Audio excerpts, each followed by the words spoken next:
Good morning and welcome to your weekly writing tip. This is Michelle Thompson and I'm your academic and legal coach. I work with people with getting them unstuck in the places where they're writing. I know that sometimes you're working on a project for a long time and you just can't move it. It doesn't go anywhere and you don't know why. So let's figure out the right reasons why you're not writing, and these videos, and you can find a bunch of them on my page here, will give you other ways in on figuring out what's not moving the way you want to move.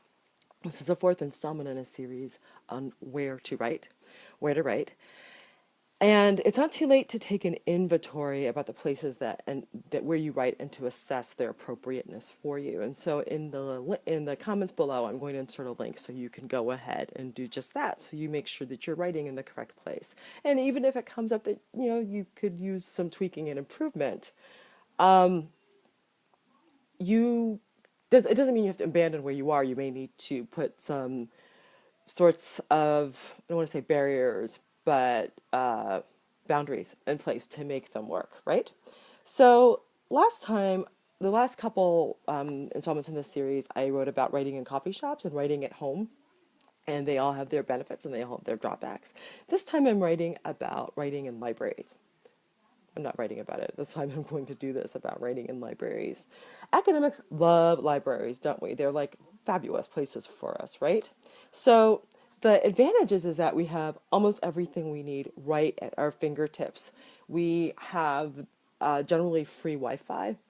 We have all of the resources that we need to we have access to the resources we need to do that. So that's really exciting. It's really quiet. There's not a whole lot of ruckus that you can hear in libraries. You can also control the background noise to some degree. So if it's a little too quiet for you, you can put on your music. If you need to rock out to Lady Gaga while you're writing, you'll go ahead, knock yourself out.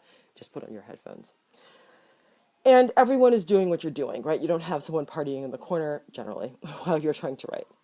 The disadvantages of it is that, you have all of your resources at your fingertips. And by that, I mean you can easily get distracted by saying, oh, I could keep writing if I could only find X. Don't research and write at the same time, but that's a different writing tip. So that's a disadvantage of it. You also have to be careful with your belongings. If you want to go get something to eat, or if you need to go to the bathroom, you need to take your belongings with you or make sure that you have someone with you who can actually watch what you're doing. And then, of course, if you have a particular beloved seat, someone might take it while you're handling the very basic needs that you have. Generally, you can't eat or drink in the library, and that might take you out of your comfort zone. It also might provide less distraction, but for some people, that's a problem. It also may require lots of travel. If you don't live nearby, you might have to build that travel into your work time. And you also don't have much control over your environment. If you like that perfect pillow while you're working or whatever it is, this is not necessarily the place to do that. So what do you do to make libraries your home away from home? Write that in the comments below. And where do you write? What works for you? I want to hear from you about that. I might even, if you put something in the comments that works, I might even turn it into next week's writing tip. So I want to hear your feedback. If you need help figuring out what makes sense for you in your writing, go ahead and send me a note so I can get you a complimentary planning session.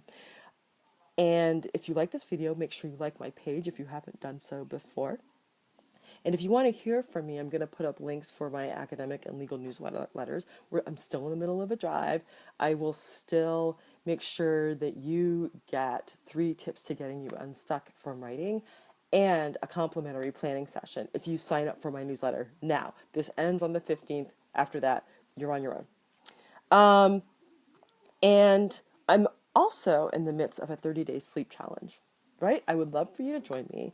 I record video every day to let you know how you're going. I'm trying to get more sleep, and I thought I would bring everyone in the online world along with me. So keep an eye out for those. I don't know what time I do them. It depends on how my day shakes out, but I would love to have you as part of that 30-day sleep challenge so you can take care of yourself. And finally, there's being productive while working solo. So many of us do this work alone, and it's hard to keep moving that way. So it's easier to do this with planning and community and accountability, and that's what we're going to talk about at being productive while working solo. So I will be swift, be sharp, and so long. Until next week, have a great weekend. Thanks.